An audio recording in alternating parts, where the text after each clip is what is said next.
great hunters in the wild, and there's no other animal can match the ability in terms of hunting and foraging. Once again, the Bangkitans. Wow!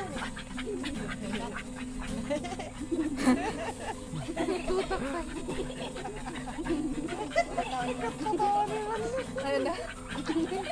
Ay, wait! Naanin mo sa pagkakas. Nabot nga.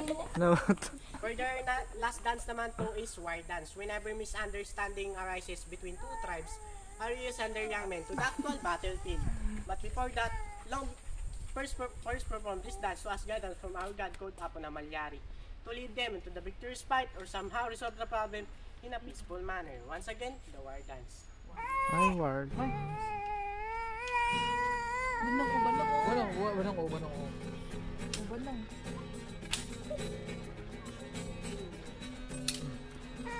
Banang ko. Di electric pan naman. Sa likod. Okay po, dyan po nagtatapos ang aming presentation. Sana po nagustuhan nyo. At sa mga gusto naman po magpa-picture, dito na lang po tayo sa gitna. At sa donation naman po, at the donation box yan